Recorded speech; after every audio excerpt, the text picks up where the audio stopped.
नमस्कार, शंखनाद न्यूज चॅनलच्या मराठी बातमीपत्रात आपलं स्वागत आहे। बघूयात आजच्या महत्त्वाच्या घडामोडी। मुंबई उच्च न्यायालयाच्या नागपूर खंडपीठाने 2023 मध्ये कृषी धोरणात झालेल्या बदलाबाबत राज्य सरकारकडून स्पष्टीकरण मागितले आहे। कृषी विभागाने 5 डिसेंबर 2016 रोजी शेतकऱ्यांच्या खात्यात थेट अनुदान योजना सुरू केली होती। मात्र या योजनेत 2023 मध्ये कृषी मंत्री धनंजय मुंडे यांच्या कार्यकाळात बदल करण्यात आला।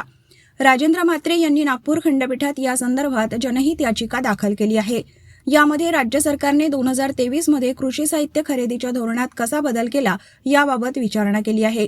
23 ऑक्टोबर 2023 रोजी तत्कालीन कृषी मंत्री धनंजय मुंडे यांनी शेतकऱ्यांच्या खात्यात थेट अनुदान योजना बंद केली आणि सरकारकडून कृषी साहित्य खरेदी करण्याचा निर्णय घेतला। या धोरणानुसार राज्य सरकारने 103.95 कोटी रुपयांचा निधी मंजूर केला।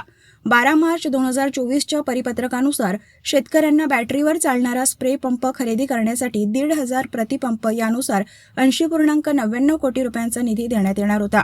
मात्र शासनाने 3,03,507 स्प्रे पंप 104 कोटी रुपयांमध्ये विकत घेतले। याचिकेत दावा करण्यात आला आहे की 2,650 रुपये किमतीचा स्प्रे पंप शासनाने 3,425 रुपयात विकला। याचिकेत दावा करण्यात आला आहे की 2,650 रुपये किमतीचा स्प्रे पंप शासनाने 3,425 रुपयात विकत घेतला।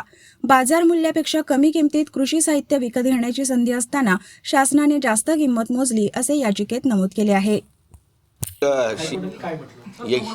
ही याचिका अशी आहे की जनहित याचिका आहे। याच्यामध्ये शासनाने पहिले स्कीम अशी काढली होती की सर्व लाभार्थी शेतकरी जे असतात ते त्यांच्या अकाउंटमध्ये ॲग्रिकल्चरल जे इक्विपमेंट्स असतात ते सगळे त्यांच्या अकाउंटमध्ये त्यांनी मागितलेल्या सामानांची वस्तू त्यांच्या अकाउंटमध्ये पैसे घेतल्यानंतर तिथे डायरेक्ट डिपॉझिट होत होते।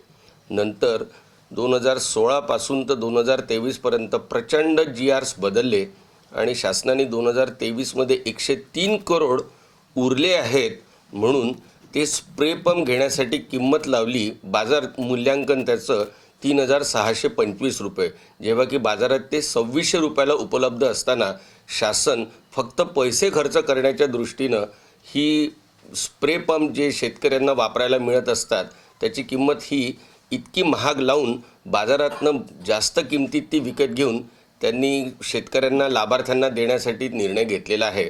त्या याचिकेला त्या GRला 23 ऑक्टोबर 24च्या मी उच्च न्यायालयात जनहित याचिकेद्वारे मी चॅलेंज केलेलं आहे। त्याच्यामध्ये माननीय उच्च न्यायालयाने त्याचा कॉग्निझन्स घेऊन असं होल्ड केलं आहे की शासनाने इतक्या जास्त किमतीचं प्रोक्युअरमेंट करण्यासाठी का किंमत लावली, त्याच्यामुळे शासनाने त्याच्यात काय निर्णय घेतला, कशाच्या आधारे निर्णय घेतला, या सर्व गोष्टींचे डिटेल्स शासनाने 29 तारखेला जानेवारीच्या उत्तरासकट राज्य शासनाला मागितलेला आहे। सर, यामध्ये यासह फक्त स्प्रे पंप। पुन्हा भेटूयात नवीन बातमीपत्रासह। तोवर नमस्कार।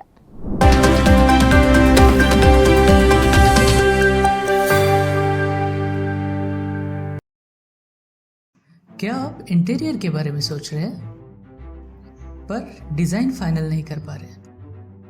होम इंटीरियर या ऑफिस इंटीरियर, किसी भी डिजाइन आइडिया को रियलिटी में कैसे बदले, आज हम ये जानेंगे इंडस्ट्री एक्सपर्ट्स से। हमारी कंपनी जो है डिजाइन ब्यूरो, उसमें interior designing, renovation, architectural design, landscaping end renovation, furnitures, ये सारे जॉब्स हमारे यहाँ होते हैं और पिछले 20 साल से हम लोग इस फील्ड में हैं। और इसमें 2 से 3 कैटेगरी आप इसको डिवाइड कर सकते हैं, जिसमें कि हम रेसिडेंशियल बोलते हैं, कमर्शियल बोलते हैं और रिनोवेशंस बोल सकते हैं। बेसिकली क्लाइंट्स की नीड्स को अंडरस्टैंड करना, सो नीड बेस्ड एनालिसिस हमारे यहाँ होता है। सो क्लाइंट्स के लिए हम लोग परफेक्ट इसलिए हो जाते हैं या हम उनके लिए दोबारा या किसी क्लाइंट्स के लिए हम चौथी बार काम कर रहे हैं because of their confidence with us, कि वो हमारे ऊपर रिलाय करते हैं। हम लोग अमित को पहले से ही जानते थे, तो उनको हमने बुला के उनको जो स्ट्रक्चरल यहाँ पे ब्रिक्स वर्क चल रहा था तभी से उनको कांटेक्ट किया, उन्हीं को जगह दिखाई, उनको स्पेस डिजाइन करने के हिसाब से कांटेक्ट किया, उन्होंने डिजाइन बना के दिया काफी अच्छा। जो भी मीन्स उसमें जो भी चेंजेस थे उनको वर्कआउट किया हमने, जो जब जब जो मटेरियल लेना था वो साथ में हमारे आए, सिलेक्शन के लिए आए, वो जो भी सारा सिलेक्शन उन्होंने काफी अच्छे से करवाया। जो भी उसके बाद में जो एक्सपेक्ट था उससे ज्यादा बेटर ऑफिस उन्होंने कि बनवाया। बजट अगर आपका लिमिटेड है तो लिमिटेड बजट में भी आप एक अच्छा इंटीरियर कर सकते हैं, ये हमारा विश्वास है। और हमारे क्लाइंट्स के लिए हम वही दे रहे हैं और उसी से हमारा क्लाइंटल बड़ा है। हर क्लाइंट की एक अलग स्टोरी होती है, उनका एक अलग रिक्वायरमेंट्स होता है। कई बार ये सारा मिस आउट हो जाता है, हम अपने डिज़ाइन उन पे लाते हैं, वो नहीं होना चाहिए। उनको क्या चाहिए वो हम डिलीवर कर सकते हैं, बस वो उनके बारे में हमको समझना पड़ेगा।